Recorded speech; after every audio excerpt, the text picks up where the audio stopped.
Warning, the Stone Age Gamer includes a lot of bad language. Cover your mother***ing ears.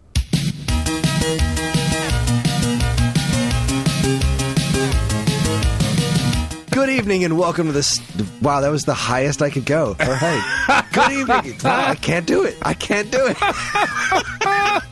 Good evening and welcome to the Stone Age Gamer Podcast. I am Kris Randazzo and I am losing my voice. And joining me tonight is platform shoe wearing Elvis impersonator Dan Ryan. TJ Grooves. I fucking love him. He's great. It's the overdue return of the Alphabet Super Series. Dan's pick for the letter H was A Hat in Time. What did I think of this game? Gather up your timepieces because the Stone Age Gamer Podcast starts now.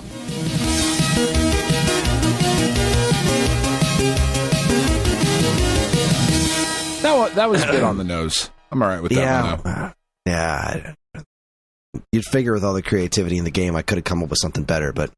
Hi, everyone. This is episode 488. It's the week of November 10th, 2023. Just make sure I did my notes right. And, a blanket apology ahead of time. I started losing my voice about an hour ago.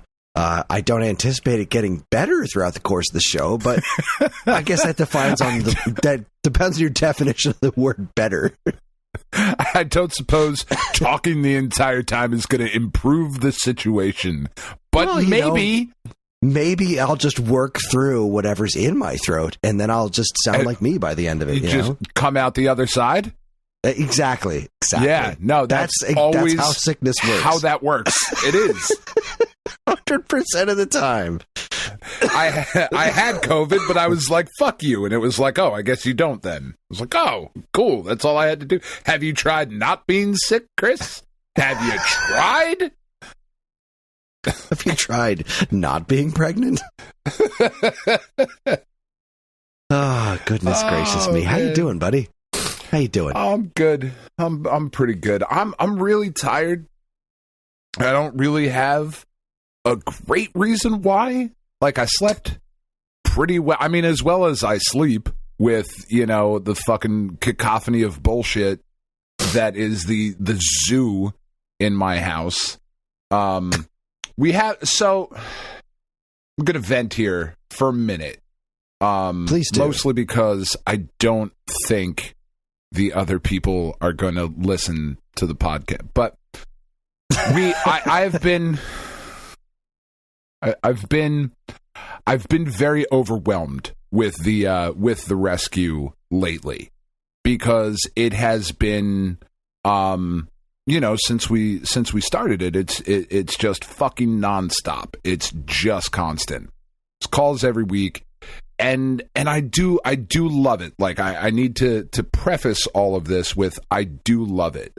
But there is a certain amount of compassion burnout that I have hit over the last couple of weeks. I've just been getting to a point where it's like, oh, fuck, all right. I just worked a full day, and now I got to go home, and now I've got this meetup, and I got to go pick up here, and I got to drop off here. Because I'm the only one who does the pick up and drop off. Like, everybody else will take the dogs and foster, but a lot of the other people that help us out are older, and they've worked a full day. They can't certainly drive the 20 minutes, that it should be, but the 45 minutes that it ends up being in traffic, they certainly can't do that. I mean, I've worked a full day, but that doesn't seem to make much of a difference. No, you're you. You don't count. Yeah. But Tiff and I sent a message.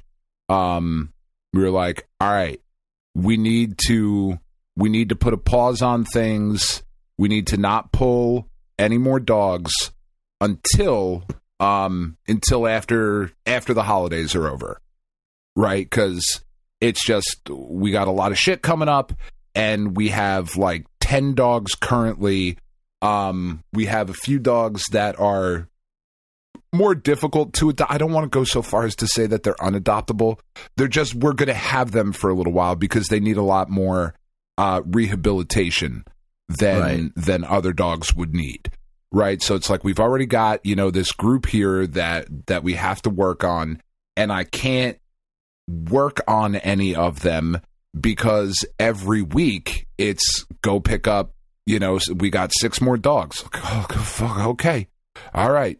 So Tiff and I were like, we got to put a pause on things. Have to put a pause on it.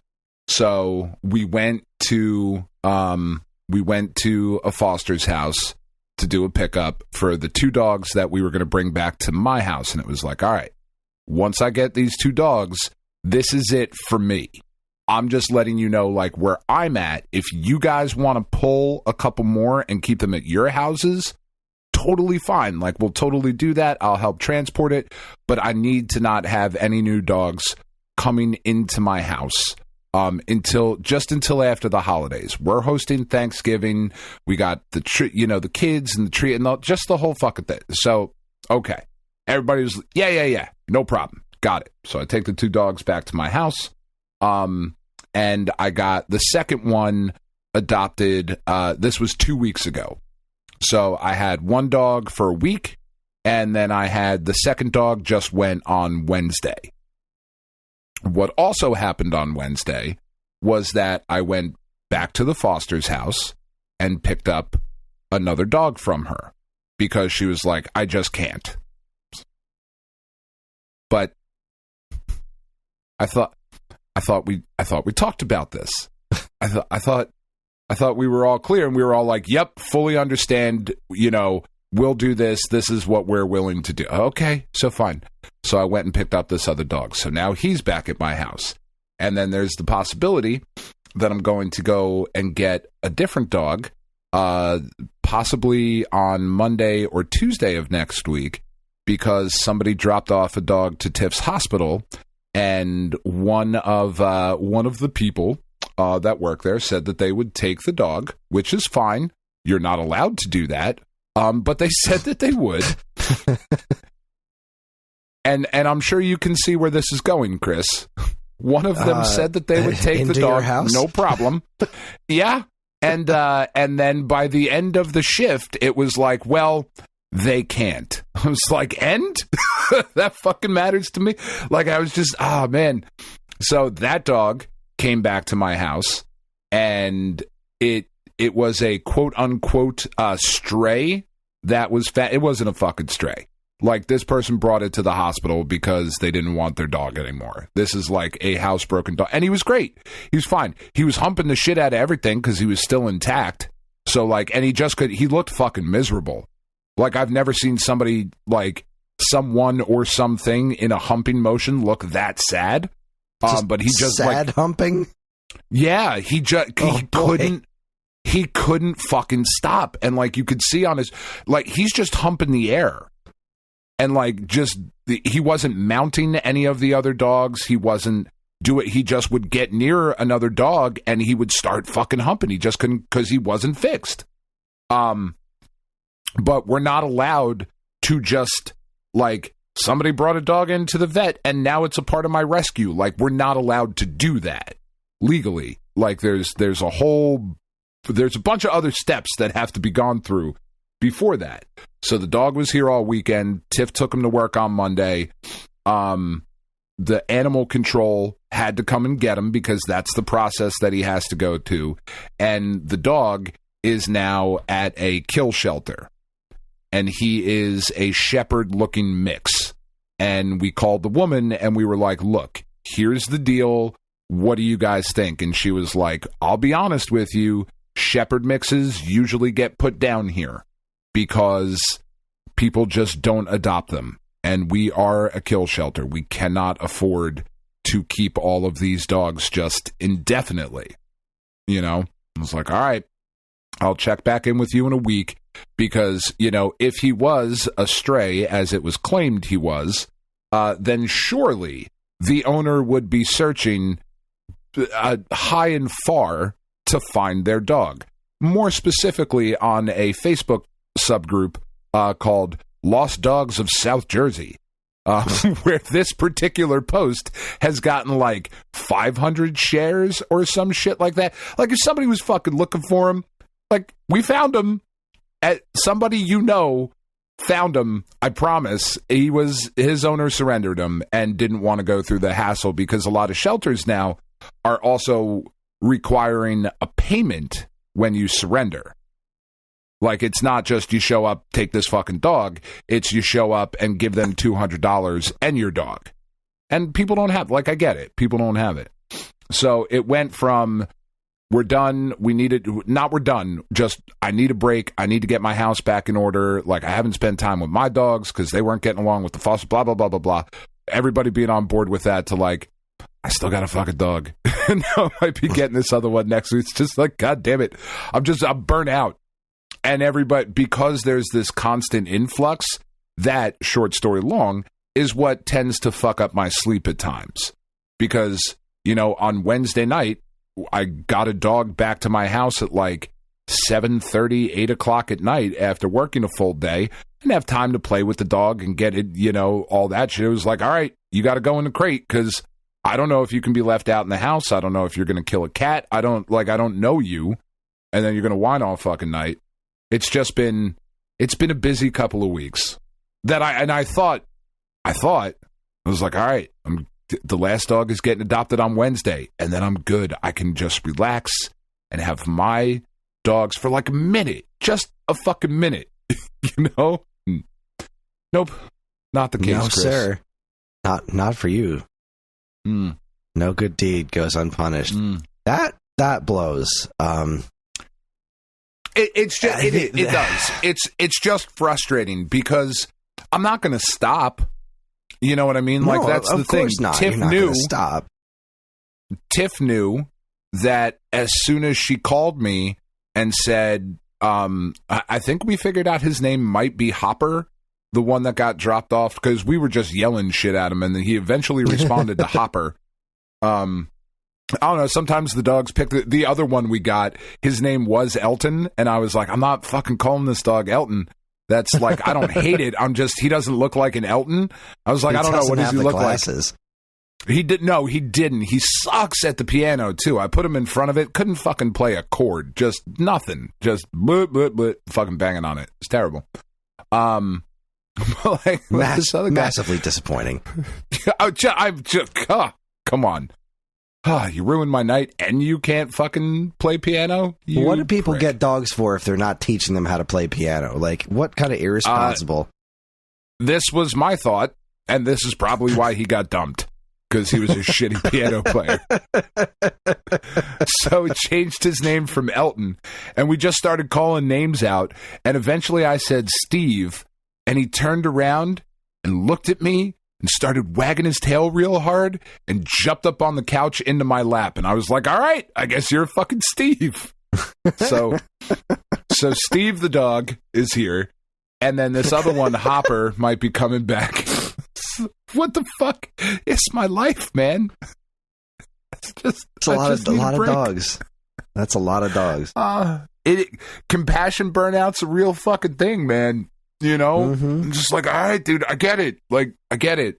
Because the other thing is, too, is that when we get these calls from people, like, they know who they're dealing with. They know we're fucking pushovers for this shit, and we want to help, and we're trying to be as helpful as we possibly can while still maintaining our own sanity.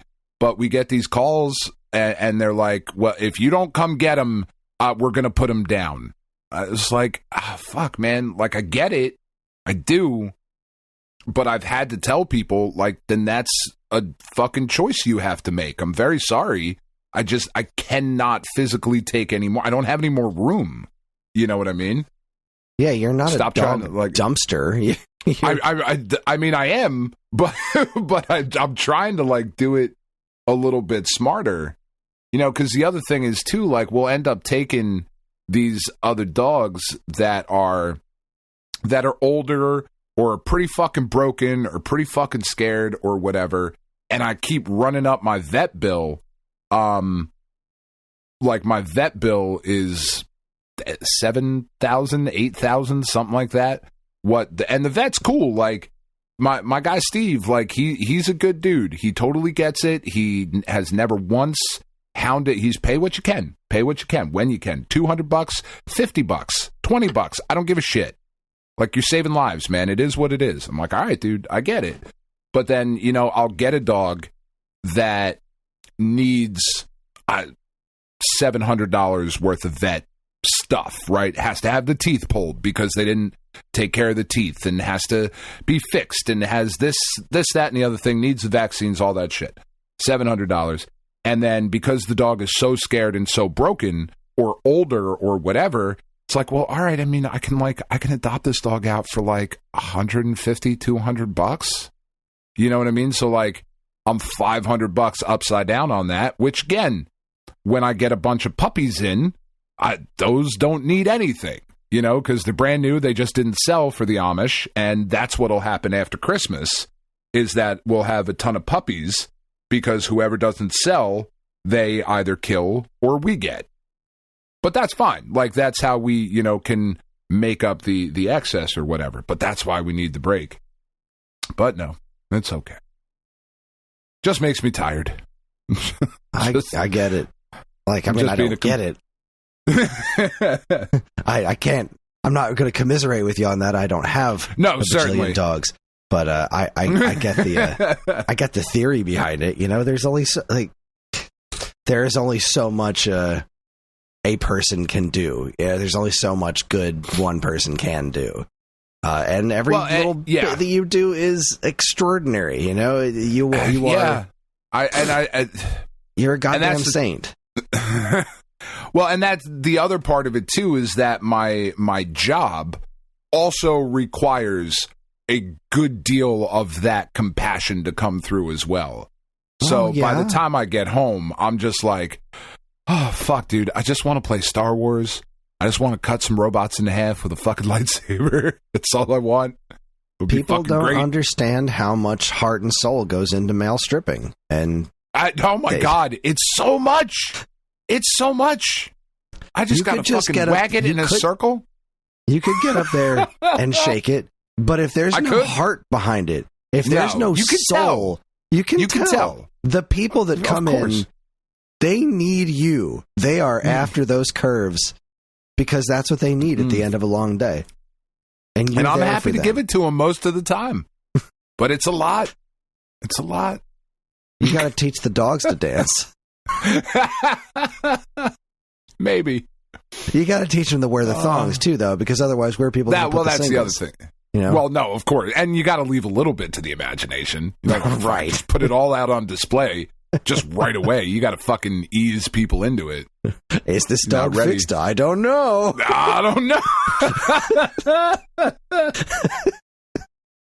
Nope, that's just a coin purse. He is recently fixed. Great.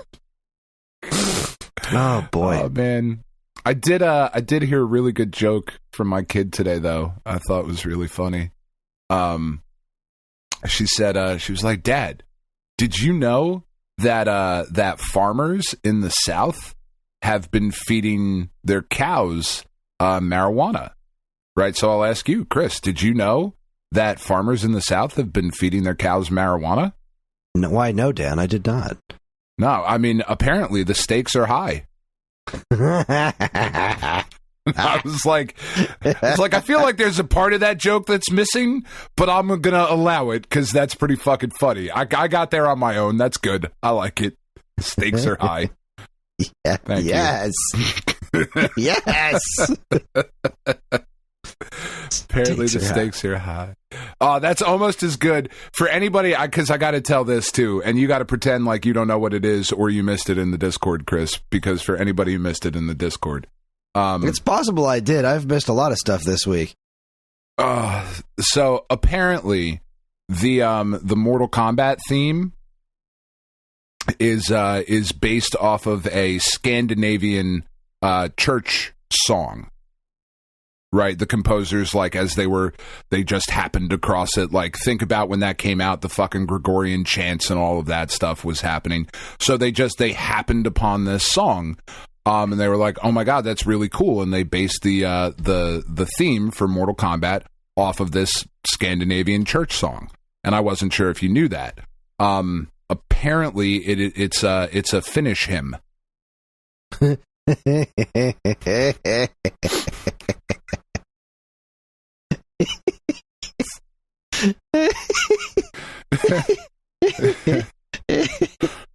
I didn't want to deprive anybody not in our Discord of that fucking particular joke. As you started telling it, I was like, I have heard this before, but I don't remember the punchline. And then he got there, and it did not disappoint. Fucking it's beautiful. To finish him. Oh, it's so fucking good. It really is. Good. That's top notch. That's a good fucking joke. Like, that's a really good fucking... Because if you don't know it, you just... It's very Quicksilver. You didn't see that coming. Like, at all. It's fucking great. That's it.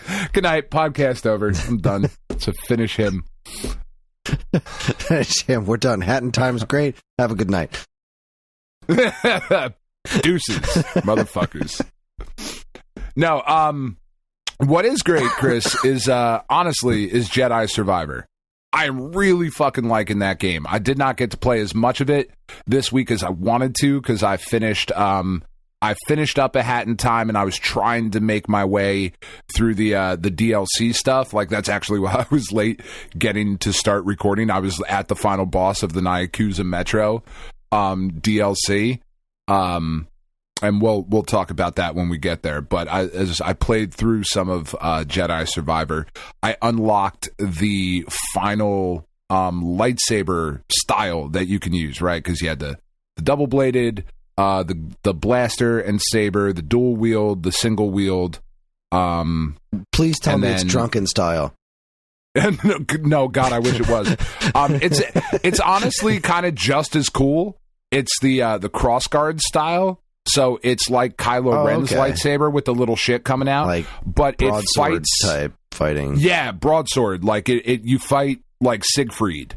Like there's just a lot of like long, powerful fucking That's moves it. with There's it. just a lot of long, powerful fucking. It's just a lot of long, powerful fucking. That's right. It's. I really was surprised that they went Star there. Wars game. Just long. That's what I want out of my Star Wars game. Just long, powerful fucking. God damn it! Oh shit! This is turning into a good episode. This is a banner. Fuck! It's only 9:37. Holy shit! 10 out of 10. 10 out of 10 would listen again. Oh my god! Hold on. Let me sip some more funny. Hold on. So anyway, I'm really excited. Shokobesa is back, and it's like one of my favorite beers. It's really good. I'm glad you clarified that because I didn't know what the fuck you were talking about. Yeah, no, it's Stone Brewing Company. It's a beer. It's a stout based on a Mexican hot chocolate, which I really fucking like. It's like my jam. So it's a good beer. It's not the best this year. Apparently, this first can that I'm having, like, it's not. I don't know. I think my glass might be a little dirty too. I'm a little dirty this week, so maybe it's me. I don't know. Mm-hmm. Wow. Regardless, the crossguard style, it's really fun and interesting to play through using that style of combat. Like, I've never played through a Star Wars game with kind of that slower, more intentional combat style. Right.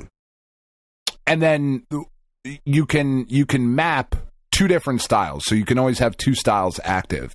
So you can be in the crossguard style when you've got like a bigger enemy or something that's a little tougher to take down or whatever. You want some more defense, that sort of thing. And you can then swap it right away to like dual wielding. So he'll just split the saber apart and just start like quick cutting all these motherfuckers down. And then you can jump back into the crossguard style. Like, it's just really fucking fun to play. They really tightened up the controls over the last release, where I just kind of felt like things were a little loose. You know, it wasn't as precise as I wanted it to be. This game certainly feels better to me. Anyway, I don't know if that's just a recency bias or whatever, but it definitely feels a little bit better to play.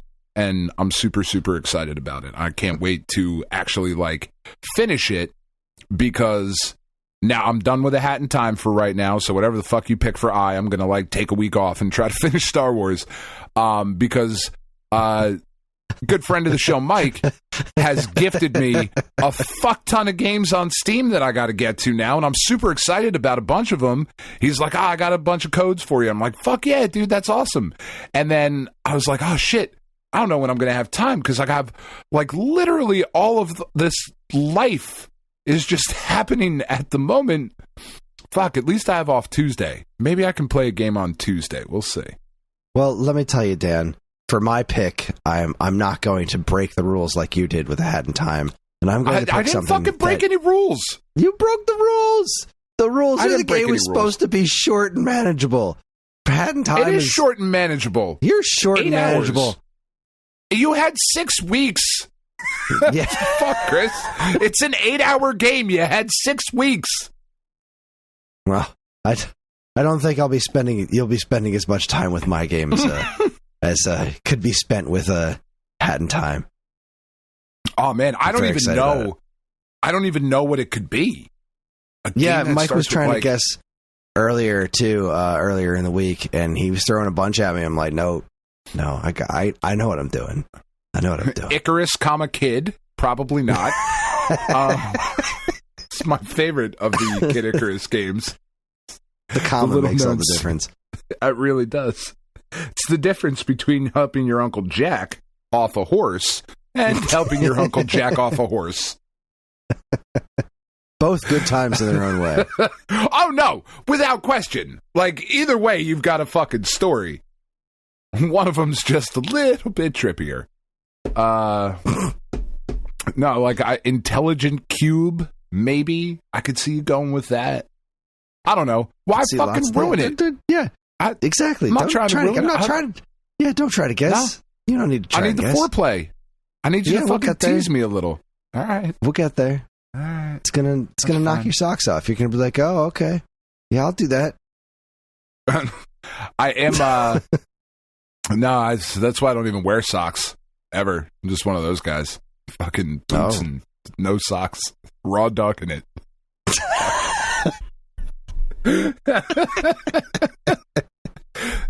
Shit. I ranted a little bit last week against Marvel Snap and how I was super annoyed that I hadn't gotten a new card that I hadn't like bought with the in-game currency or whatever. I still have not. I've opened 3 additional Spotlight caches in the last week. Did not get the fucking new card. I just eventually bought it with the tokens. I was like, fine. And so I went back and checked, and the last new card I got that I didn't purchase, that I just opened and the game deemed me worthy of having, was September 17th.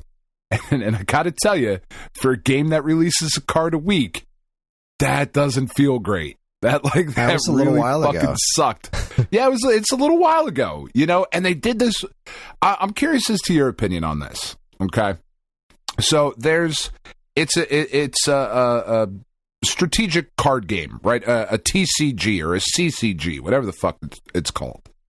Magic the Gathering, Hearthstone, that sort of shit is what Marvel Snap is, and a lot of different decks rely on cost reduction as a way to make their deck function.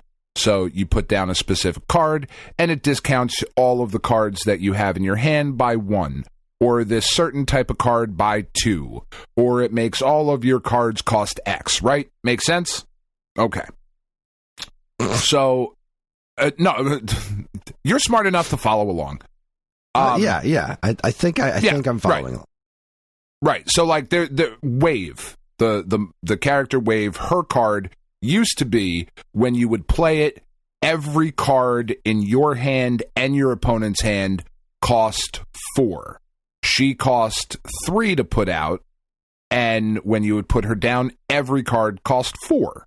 So a 6 cost card would be discounted, but a 1 cost card would be increased. Right? Makes sense. Okay. That way you could, like, cheat out your bigger cards, and there's strategies and all that shit. So in September, the second week of September, they released Mobius M. Mobius, that card.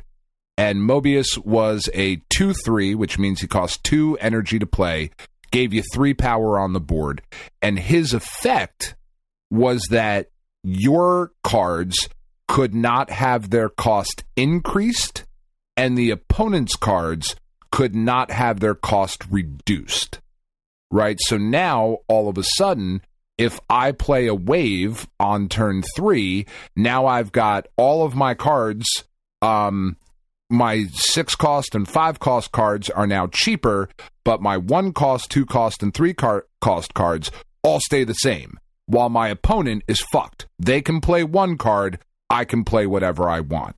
Okay, just as an example. You with me so far? More or less. Okay.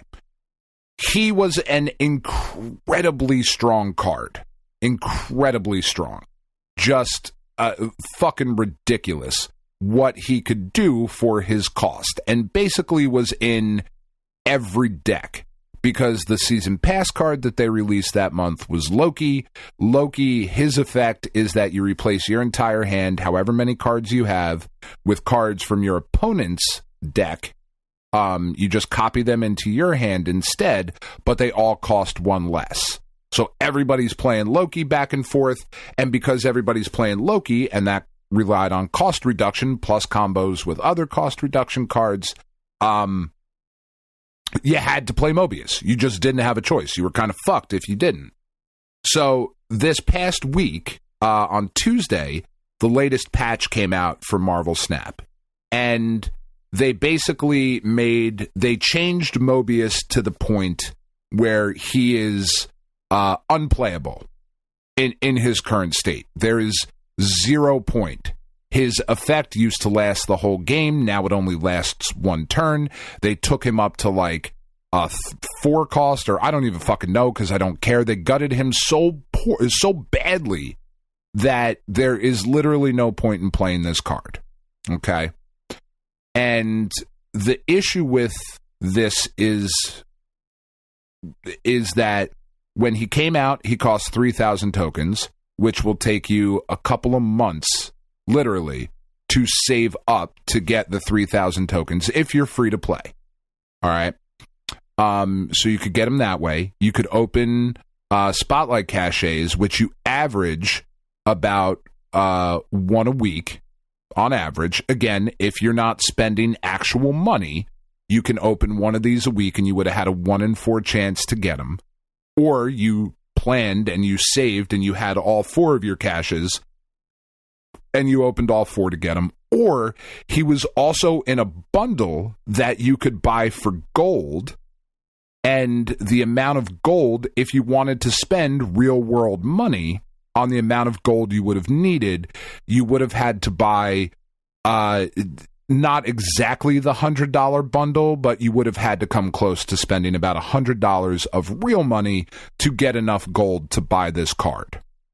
Okay? So he's been out for about a month, and when they nerfed him this past week, the developers came out and said, we intentionally released this card where he was, knowing that it was going to completely change the metagame that was being played, with the full intention of nerfing him to shit a month later. We knew we were going to make this card fucking unplayable a month after everybody had spent their tokens or spent their spotlight caches or spent gold. That takes, because you also, all of that stuff you get free in the game, but it takes time to get up to that point. Specifically, the gold takes a long time to accumulate, which is why you can buy it for. So how do you feel about that? A game developer intentionally releasing a card they know is way overtuned, getting all of the credits and whatever for people buying it, and then knowing that they were going to make the card unplayable a month later. That's fucking, in my opinion, damn near unforgivable. That's pretty scuzzy.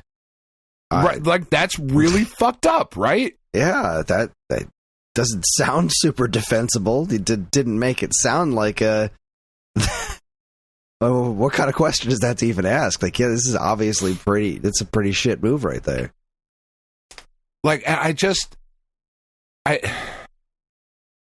you could have fucking warned somebody. You know what I mean? Like, because if they would have said that from the beginning, hey, this card's going to be like this for a month, and then we're fucking nerfing it, so have fun. Give people a fucking choice, man. Like, I saw that, and I was like, damn, dude. Like, the weird thing about it, like reading that change, was that it instantly made me not care about chasing the new cards. Like, right, I no longer. Why bother put forth the effort if they're not going to last? I'm not gonna spend, like, I'll buy the season pass once a month because there are enough additional benefits, I feel, that makes that $9.99 worth it. But that's it. Like, I'm out. I'm not going to buy any extra gold. And I haven't spent very much on this game outside of the pass. I really honestly haven't. Certainly not like Pad. Back in the Pad heyday where I was spending not a lot of money, but, $20-$30 on the game a month. 20-30% of your income, No, it was never that crazy. But like it instantly took away that fear of like FOMO for me anyway. I can't speak to anybody else certainly.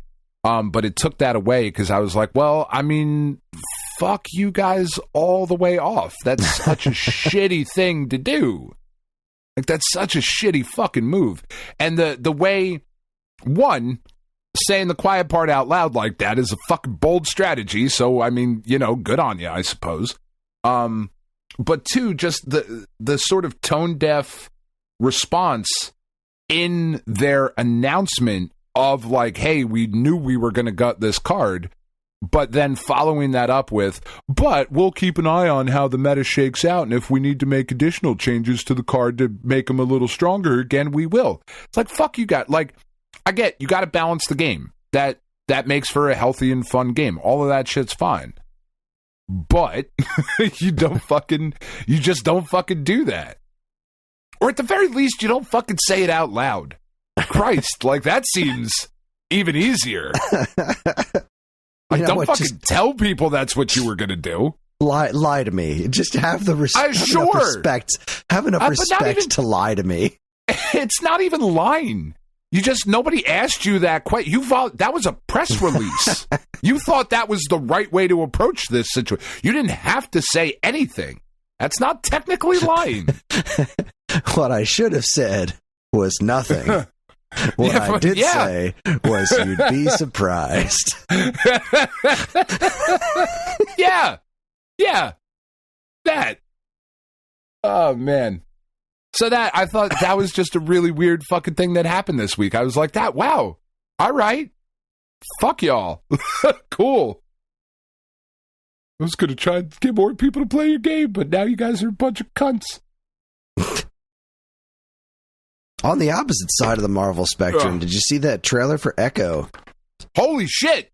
That looked really fucking good. That looks really good, and they're dropping it all at once, and you like have to have your Disney Plus set to TVMA, in order to watch it. Like, okay, threaten me with a good time.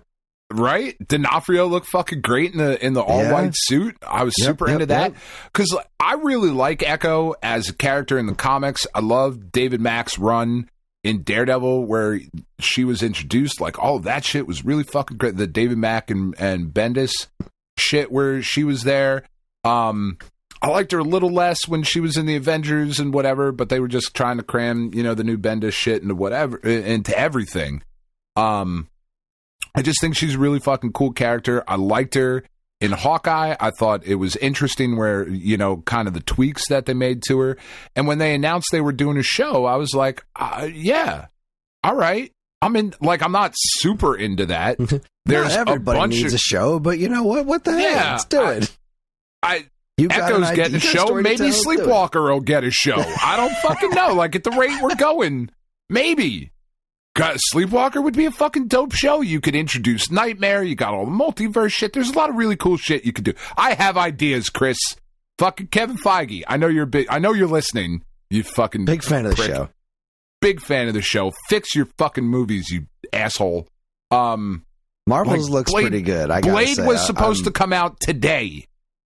As an aside, Blade was announced 2 years ago. It was supposed to be out today. I didn't go see it. Did you? I'm glad it's not coming out now because they are fixing their shit. They're doing exactly what you said. They're developing Sleepwalker now as we speak. They fucking better be. I will go blow Kevin Feige in front of everyone. I will.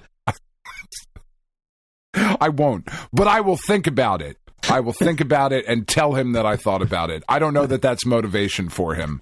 I have a beard. That might be uncomfortable. Jesus. Anyway, all right. So like Echo's getting a show. That'll be cool. Like I'm excited. I'll watch it, but I'm not over the moon. Yeah, like I'm half chubbed at that point. But then I watched the fucking trailer that they put out today, and I was like, I am all in. All in. I got a fucking 10-foot erection with a giant cheeseburger on the end of it. That's where I'm at right now. To steal from Dennis Leary. Yeah, I was pretty happy with it. And this season of Loki's been great. I'm not caught up this week because oh my god, tonight we're doing the show, and last night the Steelers were on. So it's like, well, all right. Now we'll did they watch win? It tomorrow. They won, right? They did win. They did. Yes. Okay. They did one. They did one. They footballed. They won. They did the one. No, we watched Loki last night. We're gonna watch the season finale of Gen V. We're gonna have an interesting double feature. We're gonna watch the season finale of Gen V and the last 2 episodes of Our Flag Means Death, season 2 tomorrow. I feel like those are very comparable shows. Yeah, you know, Gen V set in the boys' universe and this fucking lovely gay pirate drama. It's so fucking good. I mean, that's so reductive to reduce it to the gay pirate drama. But I can't think of any better. If you haven't seen it, I don't know that it is reductive. That is exactly what it is, and that is not. It is what it is. It is what it is. It's not. No, it's not. It's one of the best shows I've ever fucking seen. I don't know that there is a relationship, more natural and handled as well as the relationship between the gentleman pirate and Blackbeard. It's so fucking well done. It's just incredibly well written and acted, and it's fucking great. It's great. It is a wonderful show, and it really is. It capped off on a solid note. Very pleased. I have been enjoying the shit out of this entire season.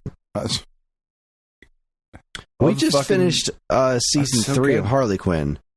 We just started season 4, so we're actually on the way to getting properly caught up with that show. But season 3 of Harley Quinn was also one of those shows that just kind of out of left field kind of hits you with some interesting feels of just yeah, okay, yeah, way to get there.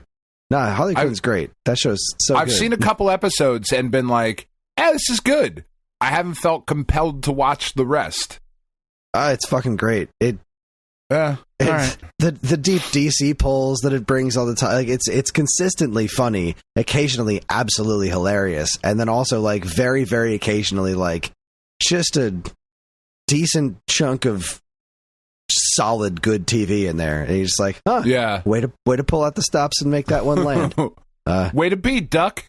Yeah, good solid stuff. Right on. Oh, I will get boy. to it. We gotta finish. We have to rewatch because I started watching with the 3rd or 4th episode, The Fall of the House of Usher, when my father-in-law was here. Mm-hmm. Tiff is almost done with iZombie. Boy, does that show go in some fucking directions. Goes places. I really enjoyed that show. I really did. It got weird. It got weirder. I liked the way it ends. It's good. I don't know. Tiff had a day off, and she watched a season, and I came home, and she was in the middle of the next season, and I was like, I literally have no idea what's even happening anymore. What the fuck is going on? This is nuts. NVTS nuts. Yep. So, anyway. Good stuff. Yeah. What have you been up to? Oh, what have I been up to? Let's see. Not as much gaming as I would have liked this week. Was busy trying to actually catch up with the work that I was behind on, and I'm on vacation next week, so I was both catching up and trying to get ahead, so I don't have to stress while I'm on vacation. Right. I did play a few minutes of all three of the Nintendo Switch Online games that dropped like right before Halloween, which was amazing. We got Mysterious Murasami Castle, Devil World, and Castlevania Legends. Like, holy shit. Yeah, it's pretty Castle good. is such a fascinating game. I've always wanted to spend time with it, and I never have until I spent probably a good like 15, 20 minutes with it when it dropped. And I was like, this game is actually really good. It's exactly what I expected it to be. In Japan, it's like a sister release to the original Legend of Zelda. It shares a lot of the development teams and I think it runs on the same engine. It's really cool. It's an interesting game. It's far more action heavy. And it's like, it's heartbreaking that this has never gotten a proper follow-up because it's such a neat game. Like, it's, I don't even know how to describe it. Like, it's very much based on, like you do ranged attacks until somebody gets close to you, then you swing your sword kind of a thing. Okay. And it's, you're this Takamaru dude and you're just traveling through forests and castles trying to like rescue maidens. It's a really neat little samurai world, and it's just a really fun game. It's hard as balls, though. I think I saw somebody who has played the game, just say on Twitter or something like, feel free to abuse that rewind button because this game needs it, and holy shit, does it ever! And I abused the hell out of it. So that's great. Devil World, I've played Devil World a bunch before. I've never really gotten the hang of this game. When I say I've played it a bunch, I've played it a number of times, but never for more than a couple of minutes. It is such a weird a bunch compared to how most of us have played it. How much most of us have played it. This is the first time it's ever been released in America, which is pretty wild. So. It's effectively Miyamoto's take on Pac-Man, except it's all like got a bunch of Christian religious stuff all over it. I don't know that it's a good game. It's not a bad game. It's really similar to Clue Land in that it's like, this is a really cool idea. It just doesn't land. It doesn't land on fun as much as it should. But the whole time you're playing it, it's like, I understand why these decisions were made to make this game, but it never quite lands exactly on being as fun as you want it to be. And then I put probably about another half an hour into Castlevania Legends, which is a game that I've not spent a ton of time with. I bought it around when it came out, and unfortunately I bought a loose copy in my store. We've had this conversation, but it's nice having it on a TV to properly play. And the game does get a lot of flack for being retconned out of continuity. Sure, and it being the level design is relatively straightforward, but it does some pretty cool things. Like you can fall in these like little trap doors where you have to fight a bunch of ghouls to get out of them again. And it's a Game Boy Castlevania game. I think it's better than Adventure, but I don't think it's quite as good as Belmont's Revenge. But it is still a solid portable Castlevania game, and I just can't believe it was just dropped in NSO, which is wild to me because you would really think they'd be saving that for whatever the next Castlevania collection is going to be. But nah, they dropped it in NSO, which is kind of amazing. I mean, theoretically, they still might, Yeah, they still could. Castlevania Bloodlines is on NSO and it's in the Castlevania collection. So, but it is a neat feather to have in the cap on here. And also, Bloodlines is definitely better to play on NSO because it has rewind, whereas the Castlevania collection does not have rewind for some goddamn reason.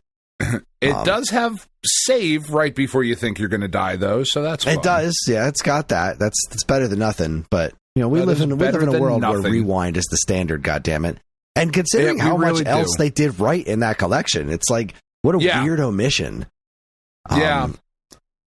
Let's see. So the thing I went up and got right before we started recording was I picked up my last two Tears of the Kingdom Zelda amiibo came in today. So I am holding in my hand the sexy Ganondorf amiibo. And let me tell you. He is fucking sexy. Suavemente, Dan. Suavemente.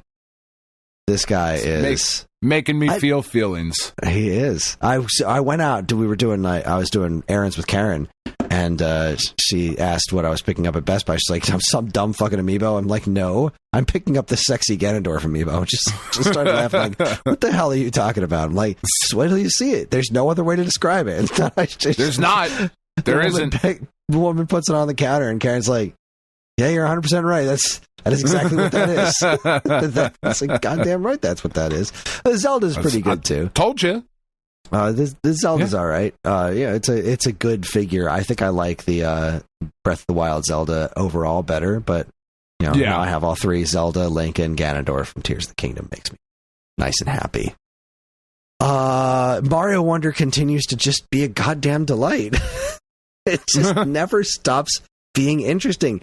And it keeps, every place I go is bringing new, not just new like level gimmicks, but like every level's got its own unique stuff, and there's new enemies everywhere.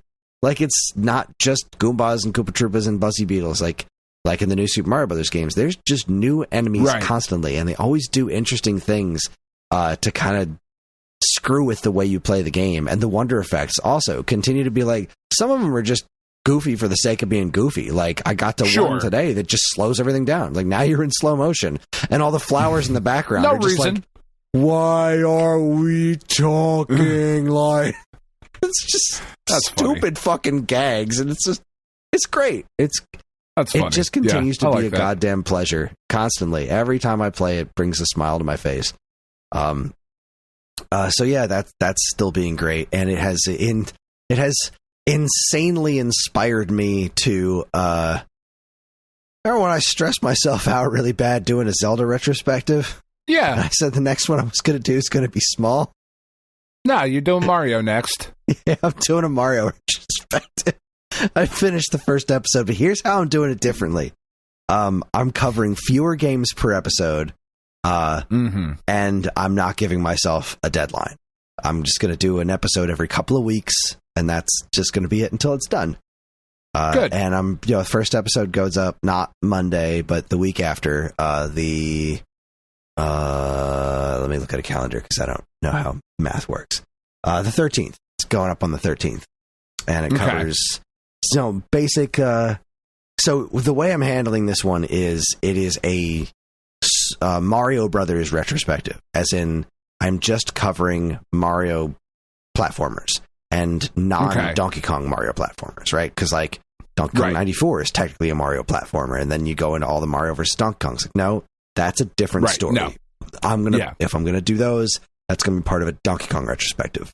So anything that is gameplay wise, those, oh yeah, I definitely want to do it. A Donkey Kong one someday.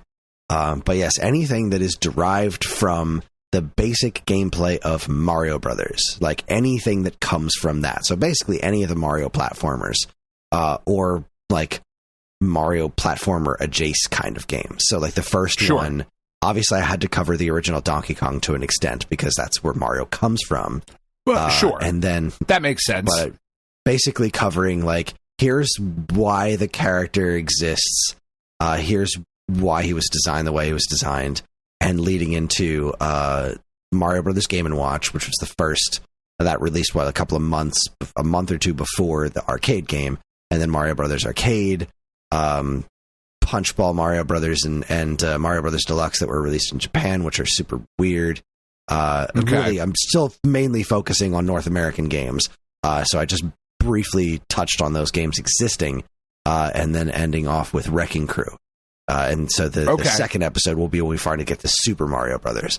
But I'm pretty happy with it. It was a lot of fun to put together. And because I wasn't stressing myself out, like I was by the time I was done with the Zelda ones, it was just a more delightful experience to put together. And I'm looking forward to seeing this one through to conclusion eventually, but this is not going to be a fast one. I am not making myself put these out in any degree of, quickness. I have a very, very loose schedule for them.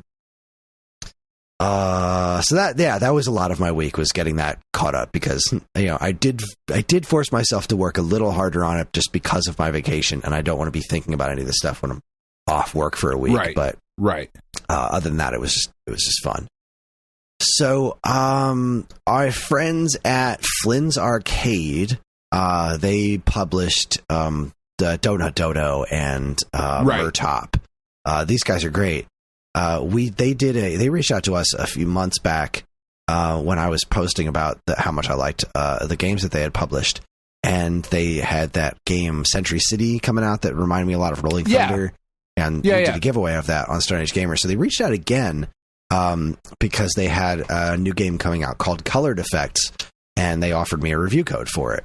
I was like, okay, sure. You're offering codes, and sure, I'll take it. I don't know if we're going to be covering it in Nintendo Force, but I'll definitely cover it on the site, and I'll talk about it now. At least, actually, hold on a second. Before I go and do that, I need to double check to make sure I'm not under embargo. Hold on, please. Wait, please. Remembering now, let's see.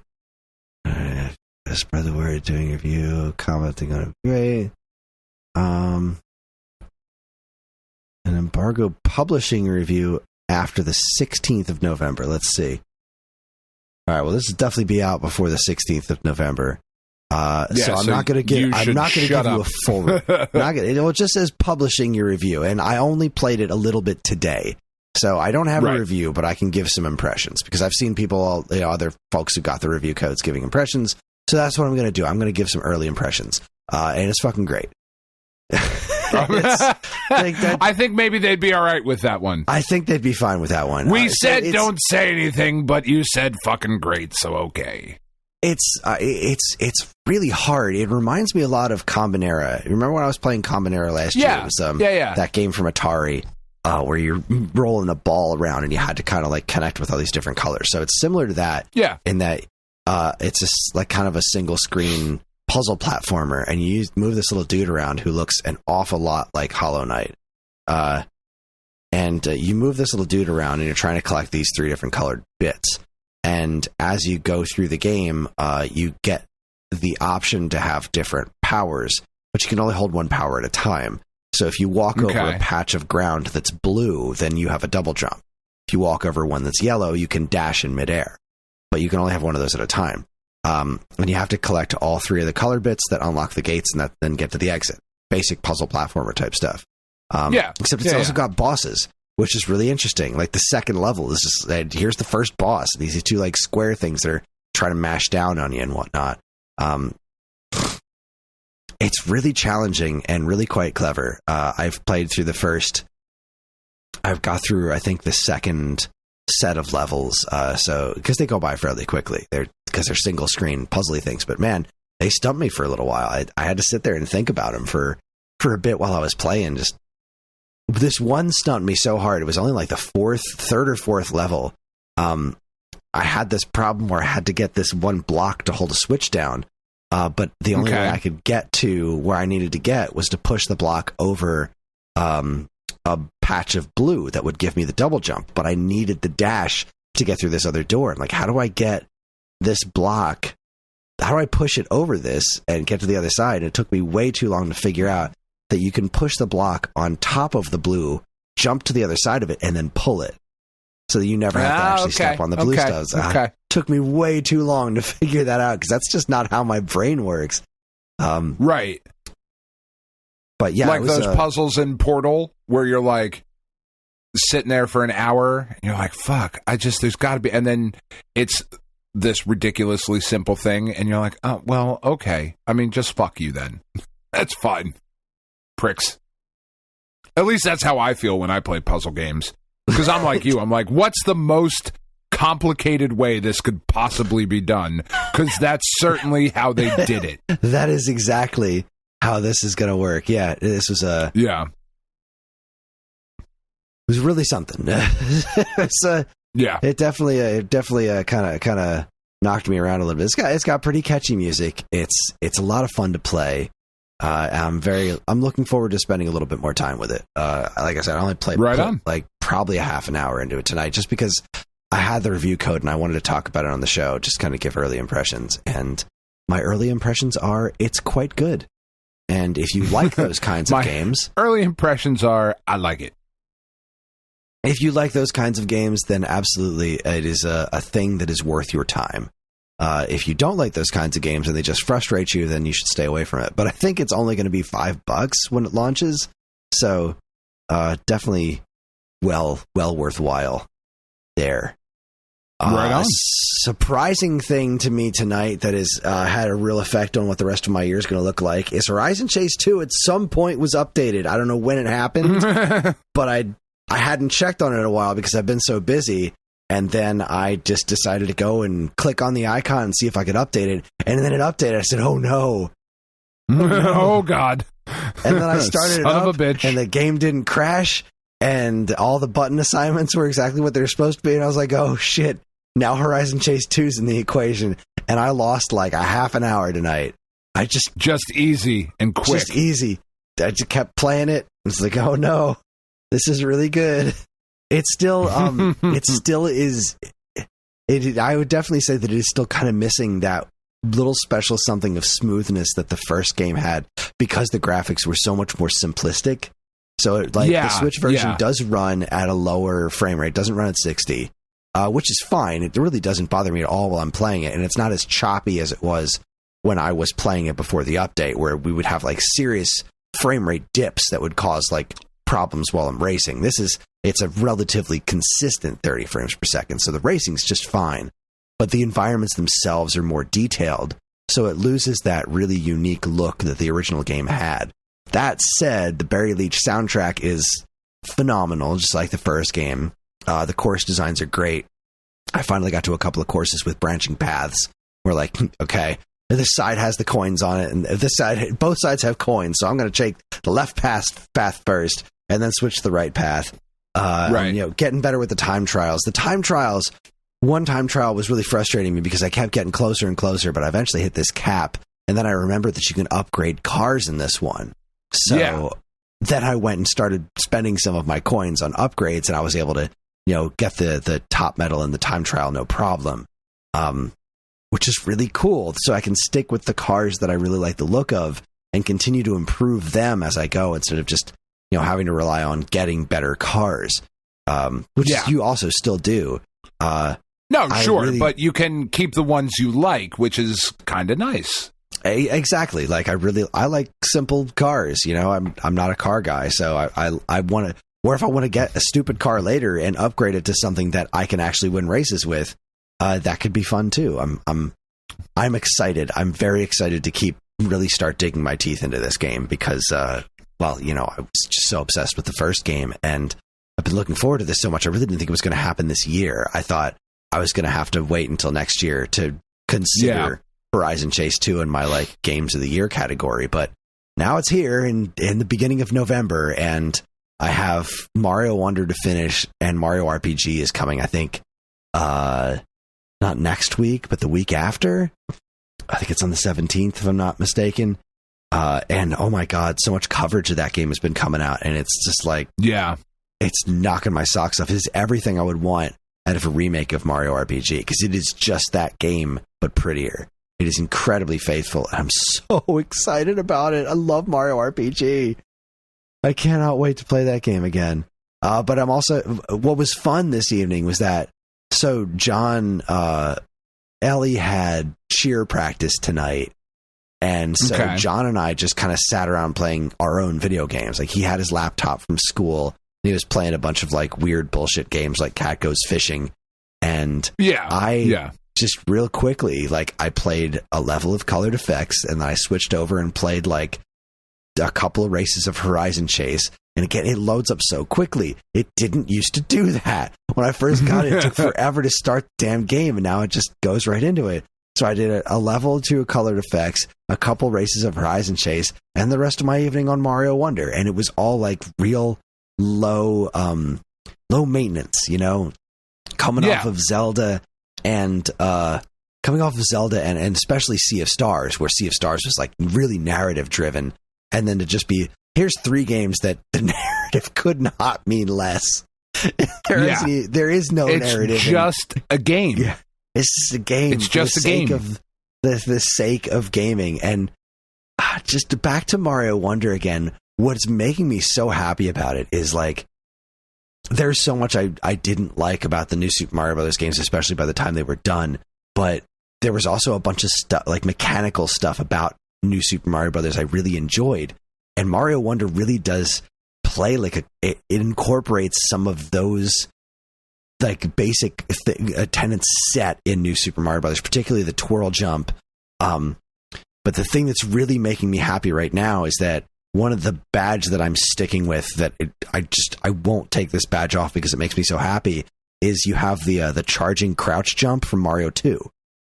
Okay. So like anytime I need to make a higher jump, I just duck for a second and then I can do a high jump just like in Mario 2.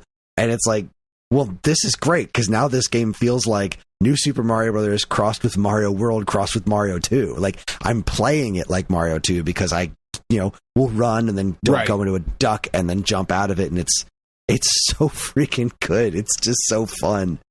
Oh god, I don't stop smiling when I'm playing it, even when it's frustrating. Oh, Chronodin just posted this and in our Discord, and I saw this earlier. I'm so excited about it. Vampire Survivors is getting an adventures update. They're adding like mini campaigns to Vampire Survivors. Yeah. I'm so fucking stoked. I can't wait. I cannot believe that is not on PlayStation yet. Oh my god, it's that not? That seems so right, weird. It's not. That is so weird. That's so strange.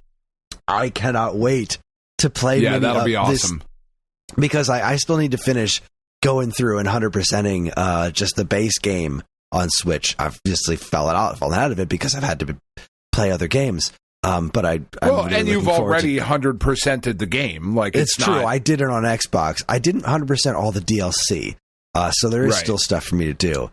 But these adventures, like it's these mini little campaign things with mini story bits in them. And knowing this game, the stories are going to be hilarious. I cannot wait. I'm sure they're going to be bananas. I'm so excited. This year has been too goddamn good with video games. It has just been. It really has. That's been the argument that some have been making of this is the best year ever.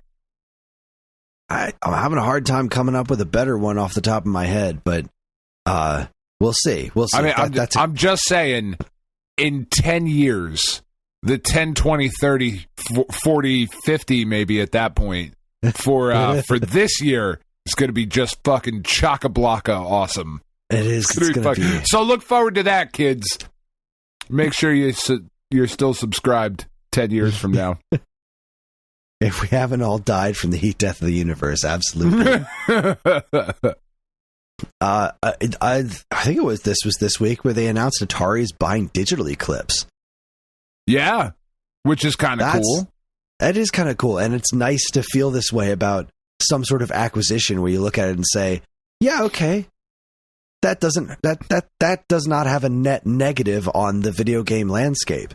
Especially no, I think that works. Yeah, they posted this Q&A, an FAQ right after they announced it. Digital Eclipse did, and like Atari's not stopping them from anything. Atari's just like, we like what you're doing. We're going to fund more of it, and like they can still continue to do whatever projects they want, except now they have the option to do more with Atari properties if they want to. And also, they have the financial backing of Atari behind them, which is kind of what you want out of something like that. It's the exact opposite of like the Activision Microsoft situation or any of the other various mergers or the hideous fucking layoffs from Bungie and I swear, there's like, yes, this has been one of the best years for video games and one of the worst years for the video game industry. It is unbelievable, it's weird. The disparity. It's weird how that's been a thing. It's just fucking gross. But I do think the Atari buying Digital Eclipse is a really cool thing. I really wonder where Atari's getting this money from.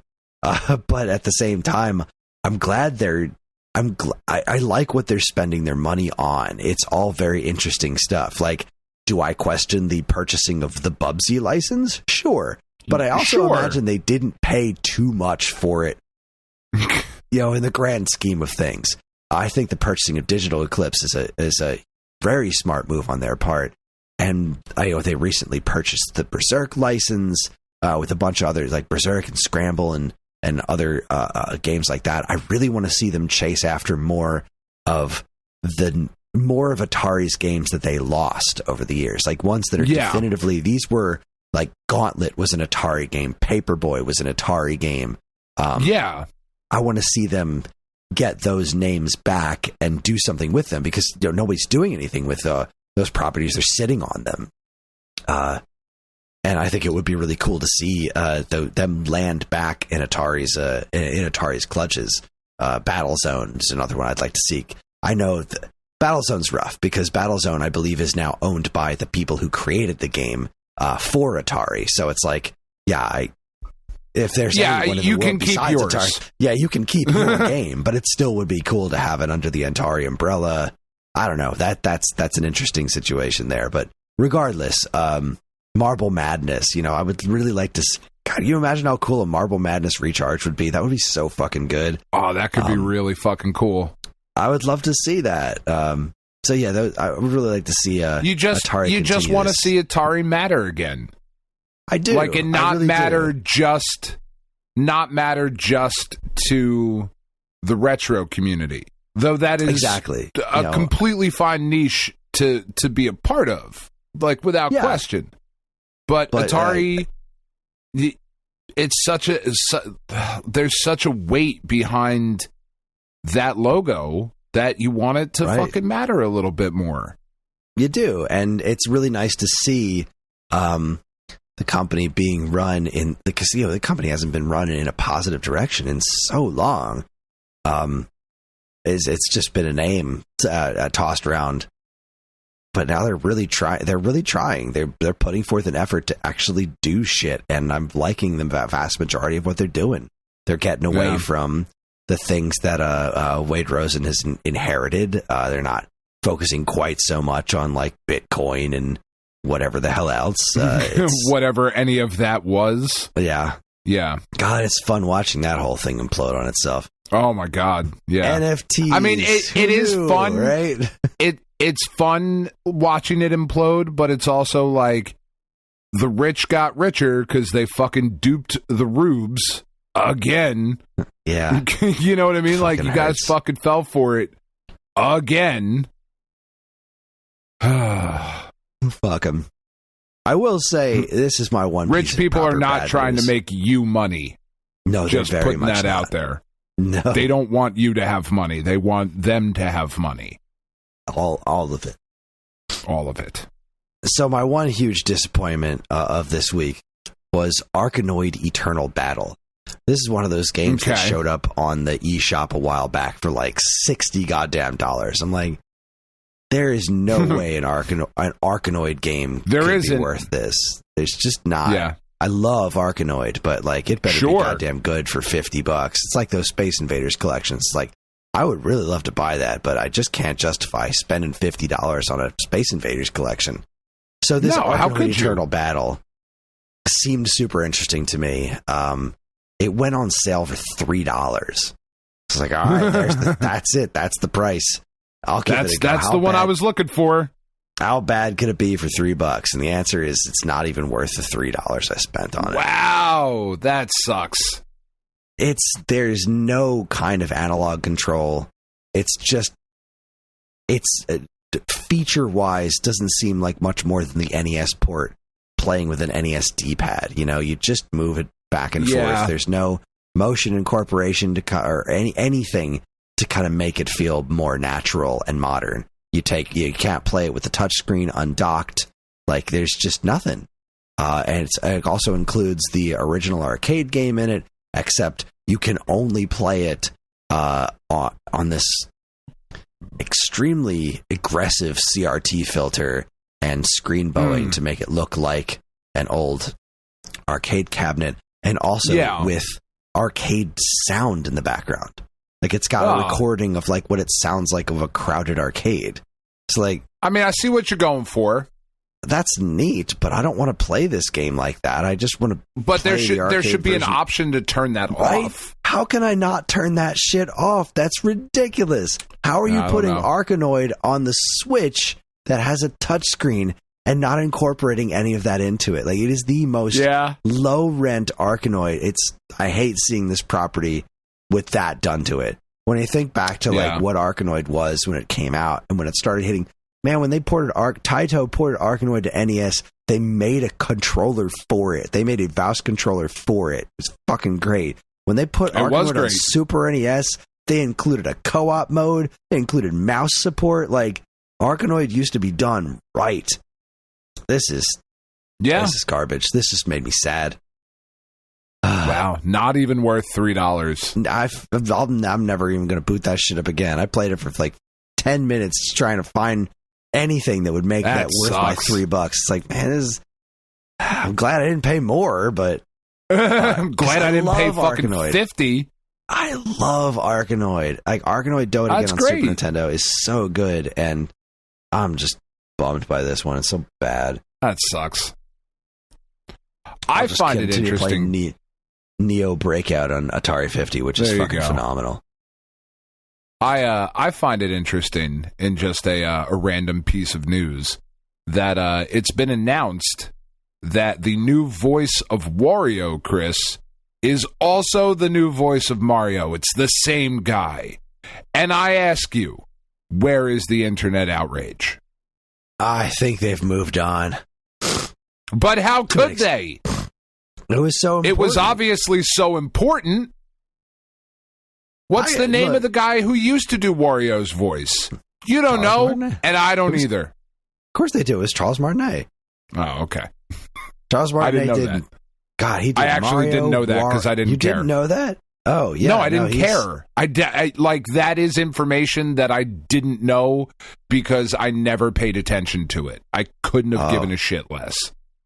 Yeah, anytime you see him do any sort of interview, he almost always does those two voices together and like has the two of them have a conversation. But the Wario one was always more interesting. Like, that's the one that actually hurts me a little bit more not having him stick around on, because the Wario voice was able to be used conversationally. Like, he could just have a conversation as Wario and it didn't sound ridiculous. It just sounded like, Wario.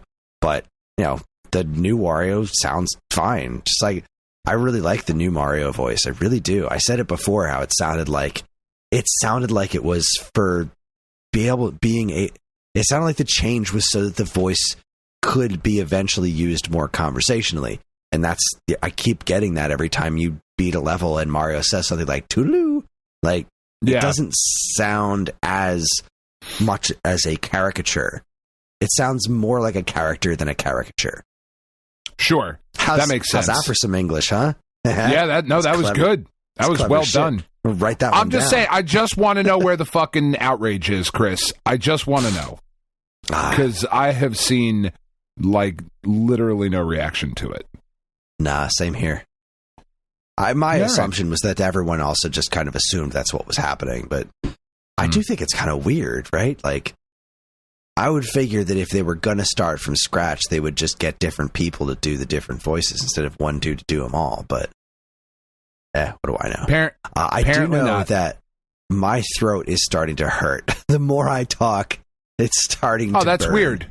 So that's weird. I know, right? That's strange. Yeah, that doesn't make a lot of sense. It would get better. And, as I lose my voice, the more you talk, the better it gets. That's just how it works. Yeah. It's basic math, Dan. It's basic math for Atari 2600.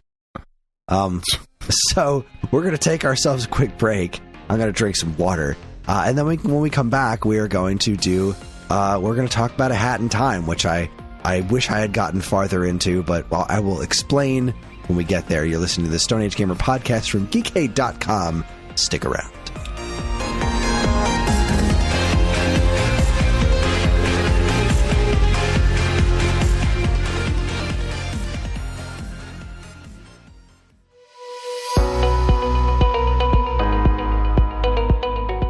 Hi everyone, Chris here. Podcast listening is free, but podcast creation is not. That's why the Geekade Patreon exists. In an effort to help us pay the bills, we've got a Patreon page set up where you can gain access to our monthly podcast topic schedule, get early access to many of our shows, and more. If you'd like to help support Geekade and keep these shows running week after week, head over to the Geekade Patreon page, linked in the show notes of this very podcast.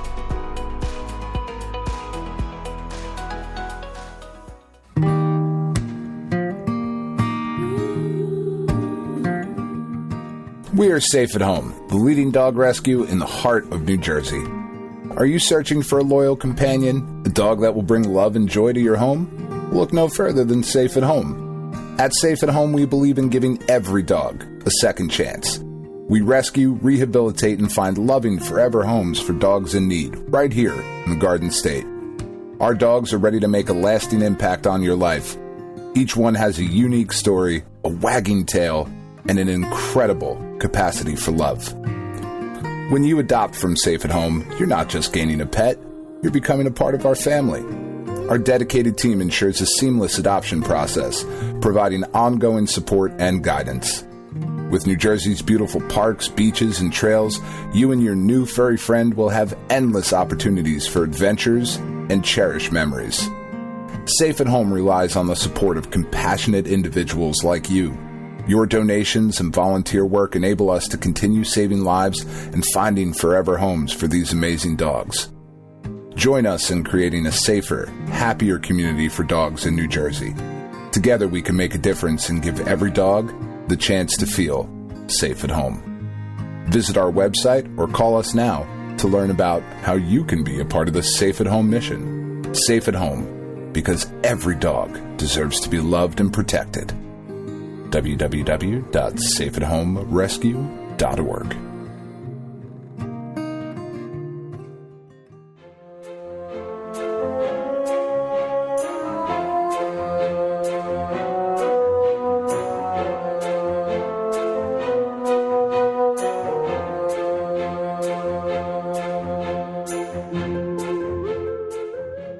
Okay, we are back. It is time for the... Wow, I almost sounded normal for a second. We're back. It's time for the... How you doing? I'm good. No, I'm done fucking... I'm ready. Good? All right. Yeah. Ready. It's Alphabet's... I'm a professional, Chris. Alphabet Nice. Super Series time. Alphabet Super Series time. So the idea is that we're month by month taking turns choosing different letters of the alphabet and playing classic games that we have not played or ever wanted to play. Just kind of going year by year. In the case of Contra. Year by year. That didn't make any sense. Oh, God. Yeah. Month by month. Yeah, letter by month letter. by month. There it is. Letter by letter, month by month. Playing through games that we haven't played that we should have played. And now we know how bad Contra Legacy of War is. But this was Dan's pick, and he landed on A Hat in Time for the letter H. And it was a very interesting and difficult experience for me. But Dan, I imagine it would be. Why don't you tell me what it was that made you pick this game? So what I really like about this game, because I'm not huge, we know this, on like the 3D collectathon platformer style game. There are a couple that I like, and this is certainly not as collectathon as other games are. But this is... No, especially as you go along. Yeah, it definitely gets less. And that's kind of what I was going to say. Like, it's definitely... You can see the inspiration of the N64 era 3D platformer just all over this game. When you start, right, it is very much in that, like, it feels like that kind of thing.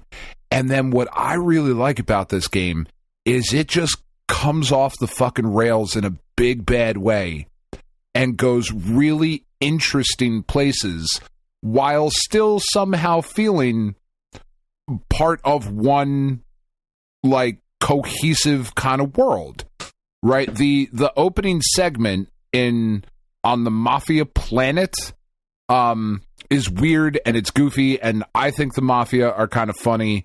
My kid really liked it. Penn really liked it when it first came out, and she was walking around talking like a Mafia guy for a long time. And keep in mind, when we say Mafia, if you haven't played this game, when we say Mafia, we don't mean Joe Pesci mafia, right? There's not a bunch of dudes walking around going, how am I fucking funny? Like, it's not that kind of mafia.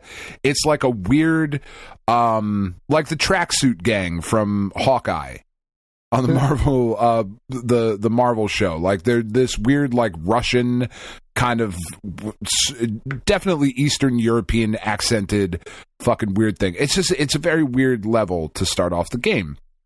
And then the next section you go to is Deadbird Studios, and you're like investigating this shit like for a fucking penguin, and you end up solving a murder mystery on a fucking train, and then there's shit with DJ Grooves, and you're like bouncing all around this fucking weird city. And then after that, you get to the Subcon Forest with Snatcher, who is an awesome villain and has great music, and the levels are fucking scary and weird, and the final, like, it goes in so many interesting different places. It kind of like, and I don't know, this is just kind of occurring to me as I'm talking about it, but it kind of feels like if you took all of if you look at your retrospective that you're doing, the Mario Brothers games, right? Where they started versus where they are now, right? Just the difference in Super Mario Brothers and Super Mario, Wonder or fucking Odyssey or whatever, just all the strangeness that has happened within those different games. If you took all of that and put it into one game, that's kind of what A Hat in Time is. It's just really interesting and different. It is unbelievably fucking frustrating to play at times. There are times where this game flat out doesn't fucking work. The camera is garbage. It is one of the worst cameras that I've ever had to deal with in a video game, which is, when you're doing a 3D platformer with a fucking hook shot and you're swinging from thing to thing and you got to bounce off stuff, it's important to be able to see where the fuck you're going. And a lot of times the camera is like, no, I'm not letting you look at that thing that you very clearly need to look at, which is frustrating. Quite. Overall, I think this game is fucking great. I love it. Well, all right, so the reason there was a couple of reasons I didn't get further into this game. I made it up to the third world you were talking about, where you meet that demon dude who steals Snatcher. your soul. Yeah. Very cool. His boss fight's so good, too. I didn't get that far. So, obviously, I've had an extraordinarily busy couple of months. Very stressful, very busy. Yeah. Haven't had enough time to play all the games that I want to play, in addition to the games that I needed to play for work. So I needed the extra time to play Hat Time, and I kept struggling forcing myself to play this game because I did not like the first world at all. Everything with the mafia stuff, it's not that it was functionally bad, and it actually did a lot of things that I really appreciated about.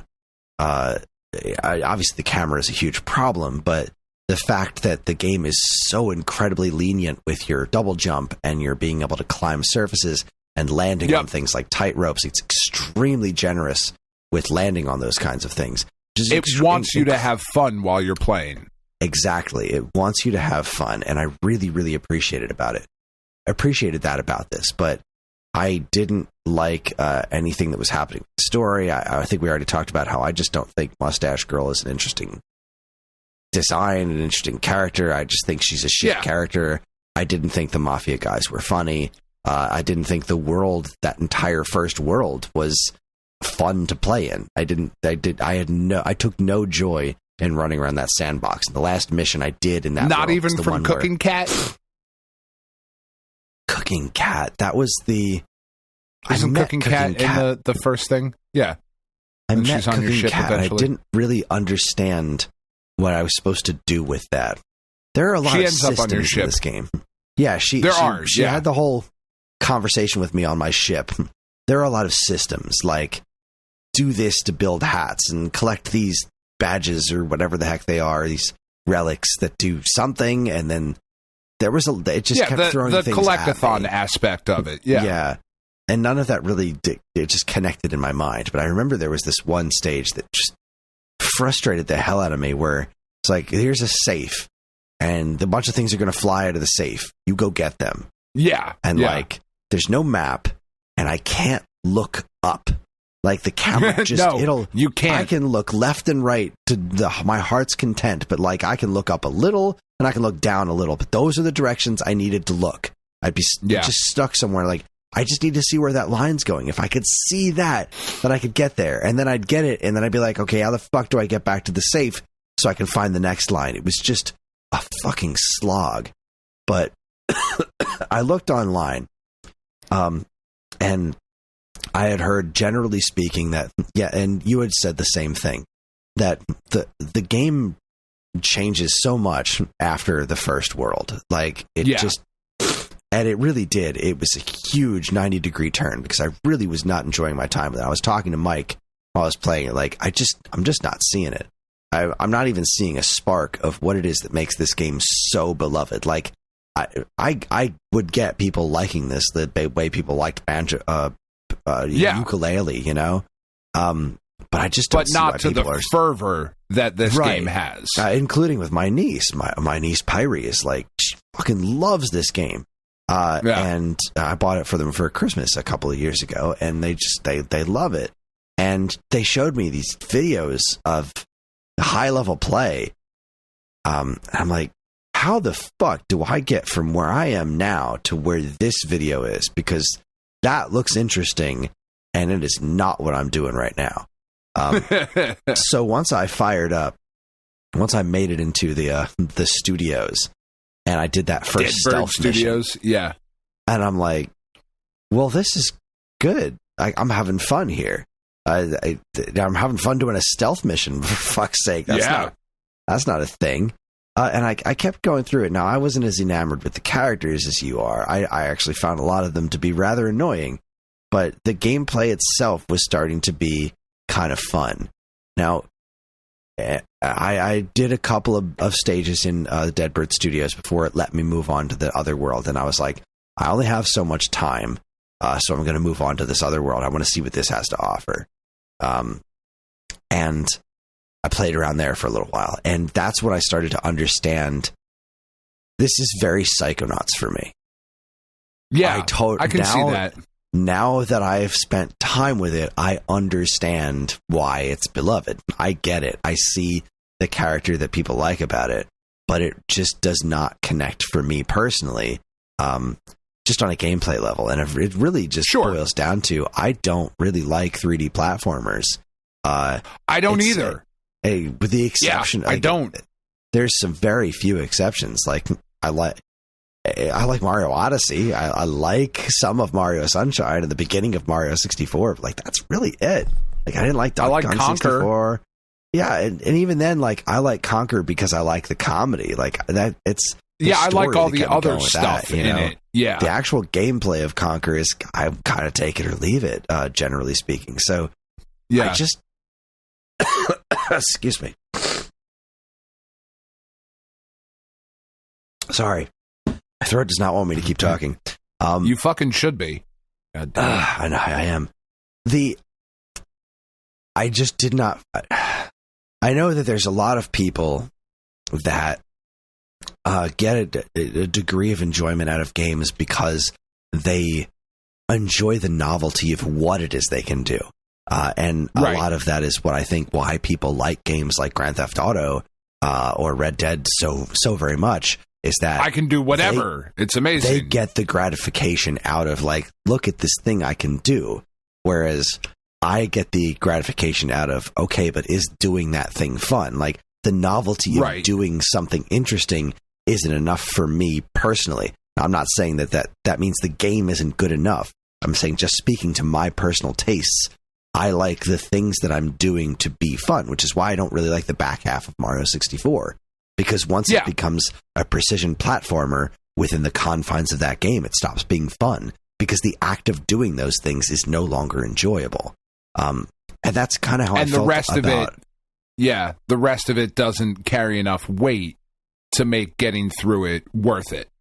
Exactly. Now, I can see like Psychonauts, I really wanted to like that game because I was very interested in the story and I thought the characters were interesting. And I was starting to get there, but it wasn't enough to carry me through not really enjoying the act of playing the game.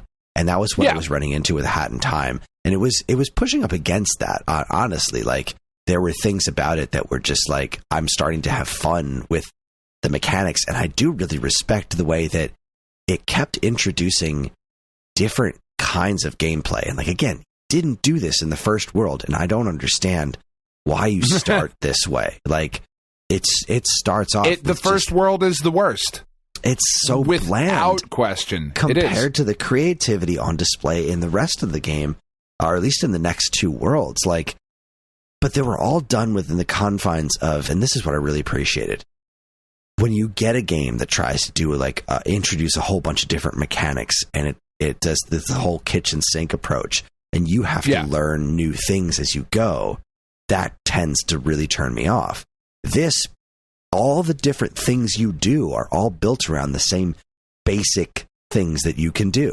It's this is the core mechanics of the game, and we built everything around these core mechanics instead of introducing like, well, now you're driving a race car and now you have to learn the controls of driving a race car. Or like, you don't have to learn any double real jump. New You can dash. You can do a couple different things. Yeah. When you get the hats, it's like getting a power up in a Mario game where it's like, okay, it's a slight mechanic that I need to adjust myself on, but it's still working around those core concepts. I don't have to relearn the game because the game wants me to do something dramatically different. And that's really, really smart design. Like, and I like the fact that you can just switch to them whenever. Yes, being able to swap hats on a drop of a dime was really cool. Like, I got the speed hat, and I got the witch hat where you can throw the potions around. Yeah, I thought that was hat. really neat. Yeah, that was pretty neat. And then like so I'm running around and doing the stuff, the missions in the Deadbird Studios, and then I move on to the forest. And again, I was starting to have some problems with the forest of finding the paintings because again, there's no real map, and I'm a very map-oriented guy in my 3D adventure-y kinds of things. Yeah, for sure. But I eventually figured it out, and I got the painting pieces, but that character is so interesting. Like, he's well acted, he's well animated. I was kind of disappointed that, if you just continue to refuse to sign the contract, you just die and you get a game over. But because I thought that was kind of funny. I'm not giving you my soul. Fuck off. I don't know. I was expecting something a little bit more clever than like, all right, fine, fuck you. But whatever. I eventually signed the contract, and I'm going around doing these things, and I'm like, okay, I have to like kill all these people. And then you get there and like, we want to die. And I'm like, this is why my niece likes this game. Got it. It's super fucked up. Okay. It's a weird collection of levels that you got to do there. Yeah, it is a strange game, and it definitely has a weird, dark sense of humor. But like, it is unbelievable how much more interesting the second and third World War were than the first. Like, and also I really and the fourth world, Alpine Skyway, is as different from those two as those two are from the first one, which just sounds wonderful to me. I'm so glad. The Hat Girl herself seemed to be more interesting in these other situations. Like, everything about Mustache Girl and pretending to be your friend and running away and the wanting to beat up the mafia. There's nothing about that was really interesting to me. And then as soon as you get out of that, it's like, well, this is a really weird and interesting game. And I do wish I liked it more. I wish I liked it enough to spend the time to finish it, because I was eventually starting to have more fun with it. But like we've said a bunch of times before, we're in the midst of this like cavalcade of unbelievably good new games to play. Yeah. And I'll throw it on the back burner. It's one of those things you go. Yeah. It's like maybe something I will spend the time to finish it. But at the same token, like am I going to play that instead of the rest of Advance Wars, or am I going to play that instead of Mario RPG? Sure. Sure. But but again, I'm glad that I have spent the time with it and that I got to the point where I understood it, because I was complaining to Mike every night when I was trying to force myself to play, it's like, I just don't fucking get it. Why do people like this game? This is just not doing it for me. And as soon as I started up that world, I messaged Mike. I was like, I get it now. It fucking clicked. Like, I understand why people like this game. This is actually really freaking cool. Because he likes it too, right? No, Mike has no interest in this game. Nah. Oh, He's never played it. Who was the one who you said liked it? I thought somebody you said. I know a couple people in the Discord liked it, but I thought there was someone else that you had said. Just my niece. That's the only one that I know that has I must be thinking of something time else. with it. It's what I find interesting too is that for everything that I can tell, the Switch version is like the worst way to play it. It runs the worst on the Switch. The camera is worse on the Switch. Like, it's bad on the PlayStation, make no mistake, but the camera is worse. Just like everything about the game is a little bit worse on the Switch. And I wonder how much of that would, or if any, would change your opinion of it. I would say probably not, because I don't think the Switch version has been updated. The Switch version's been updated a bunch of times, and I looked at some video comparisons, and really the only difference that from what I can tell now, playing the current version on Switch, the only real difference is the frame rate, and that didn't bother me in the least.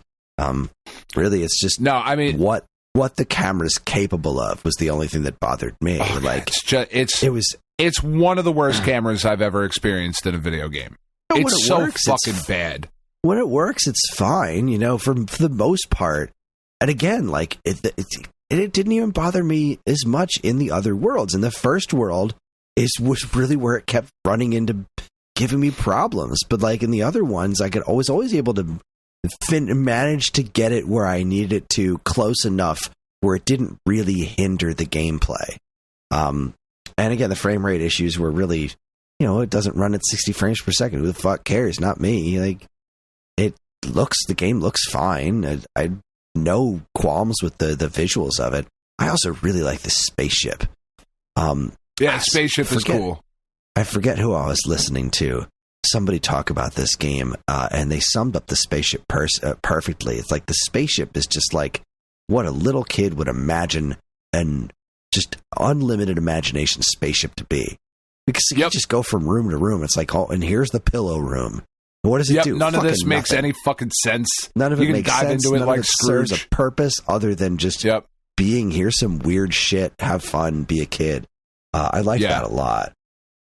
There is... but no, I don't think any of that stuff, even if this game played as flawlessly, if you took down even those little tiny barriers, it wouldn't change my opinion of it, because it is still that core basic gameplay of hunting and searching for things that are just 3D platformers that I just don't find to be all that fun. Also, the combat's not great. It's a little weak. It's more fun in the DLC, the Yakuza Metro, where you're like taking down the cat Yakuza. But the only thing that makes it more, it's not any better. It's just that you can get a baseball bat instead of an umbrella. And that's kind of fun to just run around beating shit up with a baseball bat. I more mean the homing jump. There's something about the homing jump that just doesn't feel right. It's weirdly non-responsive. I think the timing of it is just kind of strange. It doesn't feel good to do. I think, like, ultimately this game is an incredibly impressive first game for a small indie developer. Like, there is some talent here that, with some time and some polish behind it, like, there's some really good shit here. The music in this game, I think, is fucking phenomenal. Music is very good. And to your point, what I find very interesting is that I like this game a lot more than I liked Ukulele. Right. And Yooka-Laylee came from the people who were like known for this shit. Like Playtonic Games is the people who used to be Rare. They're the company that made 3D platformers what they are. And I think this is just more interesting than that game entirely. Now, Yooka-Laylee and the Impossible Lair is an entirely different story because that's more of a 2D game. And goddamn, that game is really good. But yeah, I would really like to see a sequel to this game, and I would really like to see it done in a way that doesn't get more ambitious to the degree that it kind of shits on itself. You know, like there's a really good and interesting framework, and I would hate to see it get over ambitious and then not be able to do anything that the first game did as well because they were aiming for, you know, shooting for the stars, as it were. But this doesn't really strike me as the kind of company that's going to do that, because just the level of care that was put into this game seems obvious. And while there's a lot of love, it's not Nintendo polished. You know, I'm spoiled. Of course I guess. Not.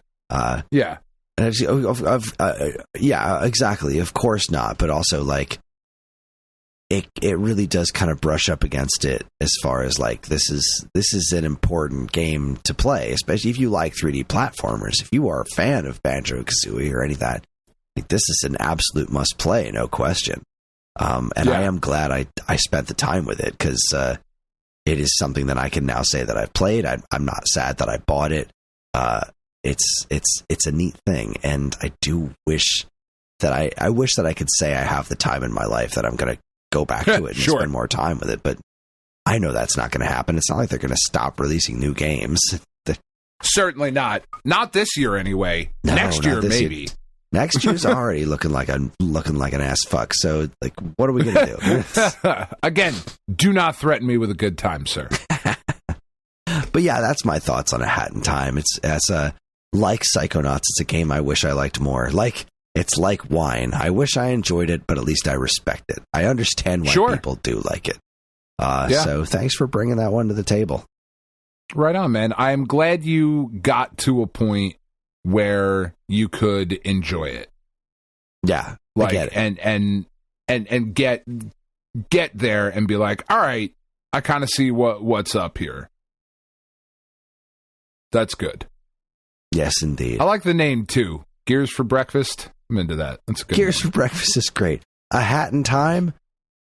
You'd think That's there'd be a little bit more time. You'd think there'd be a little more time travel in a game about Hat in Time, but no. You would think so.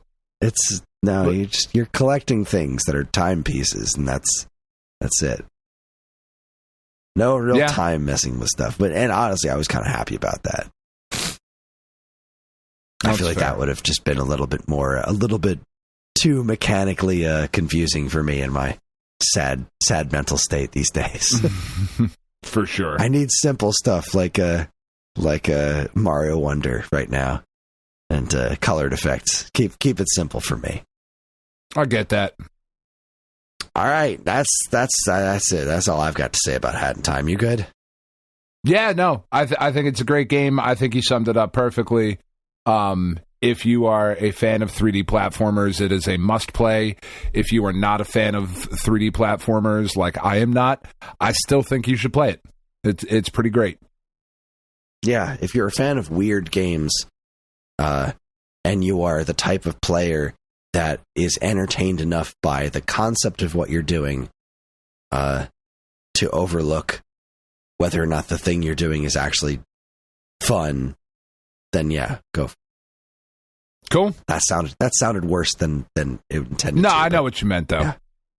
My throat wants me to end this show. So end this show, Chris. End it strong. All right. We're on Take to it out the and show letter it to I. me. Oh, yeah. Oh, I will. So, yes, we're on to the letter I, and I actually had this one figured out a while ago. We are going to be playing the PlayStation 1 cult classic, Incredible Crisis. Oh, all right. Nice. I have not played this game in a very long time. I remember booting this up at my Game Crazy and being like, this is the most insane shit I've ever seen. I fucking love it. Yeah. I don't even know what this game is after the first like 2 or 3 levels. I remember starting it out, I was like a Japanese businessman running away from something, and then it was a dancing game. I like this is exactly the kind of insanity I'm into. Sign me the fuck up. So nice.